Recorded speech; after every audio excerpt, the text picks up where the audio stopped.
পর বিবাহ বিচ্ছেদে শ্বশুরবাড়ির লোকের অপমান সহ্য করতে না পেরে বিষ খেয়ে মর্মান্তিক মৃত্যু যুবকের।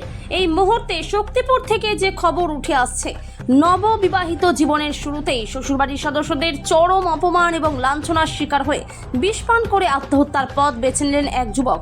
ওই যুবক মৃত্যুর আগে হাসপাতাল থেকে নাম করে এক্সক্লুসিভ বয়ান দিয়ে যান।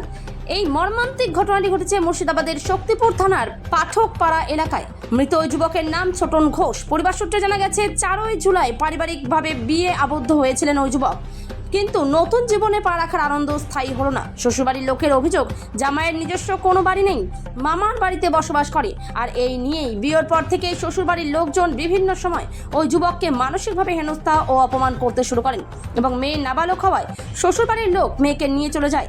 মৃতের পরিবারের দাবি, এই অপমান ও মানসিক চাপ সহ্য করতে না পেরেই শেষ পর্যন্ত আত্মঘাতী হওয়ার সিদ্ধান্ত নেন ওই যুবক। 9 জুলাই ঘটনার দিন বিষ পান করেন সে। পরিবারের লোকজন তড়িঘড়ি তাকে উদ্ধার করে শক্তিপুর হাসপাতালে নিয়ে গেলে চিকিৎসকরা বহরমপুর মেডিকেল কলেজে রেফার করে। আর সেখানে বেশ কিছুদিন মৃত্যুর সঙ্গে লড়াই করার পর ডাক্তার তাকে মৃত বলে ঘোষণা করেন। বিয়ের পিড়িতে বসার কয়েকদিন পরেই এই অকাল মৃত্যুতে এলাকায় শোকের ছায়া নেমে এসেছে। মৃতের পরিবারের পক্ষ থেকে দোষীদের উপযুক্ত শাস্তির দাবি জানানো হয়েছে। ঘটনা বলতে আজ থেকে 15 দিন আগে ছেলেটা একটা বিয়ে করে, ঠিক আছে।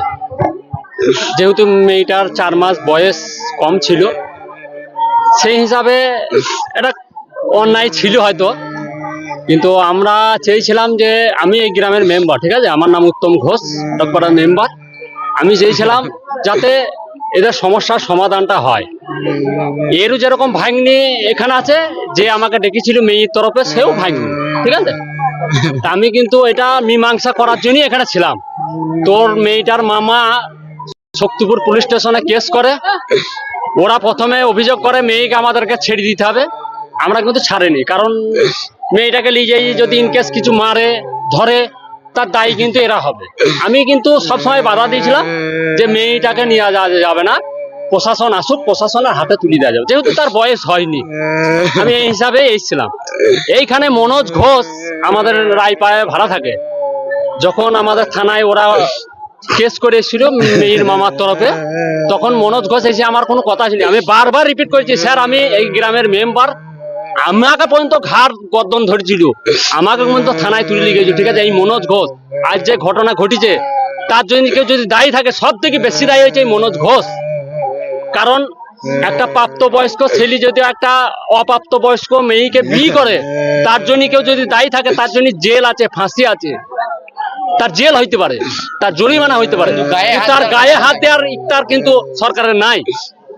অতএব আমরা চাই এই মনোজ ঘোষের একটা শেষ দেশ হোক। আর হৃদয় আর দশরথ এই দুজনাই কিন্তু জটলা বাকি ছিল। আমি ওদের পায়ে হাতেও ধরেছিলাম, আমি মীমাংসা করেও দিয়েছিলাম।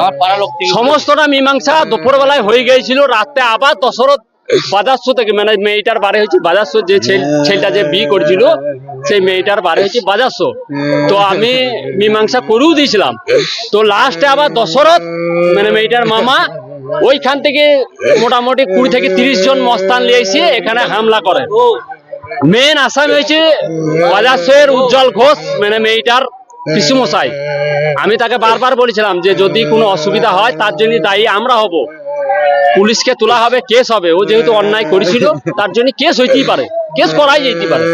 কিন্তু এই নয় যে এই ছেলেটা কি দোষ করেছে, সে ভাগ্নি মানুষ করে দোষ করেছে। আমার ভাগ্নি বাবা নাই, মা নাই, বাবা নাই, আমি মানুষ করি। আমার নাম উত্তম ঘোষ, আমি এই পাড়ার মেম্বার, ঠিক আছে। আমি বিচার করতে এসেছিলাম, আমার কলার চেপি ধরেই মনোজ ঘোষ নিয়ে গেছিল। আমার ভাগ্নি বাবা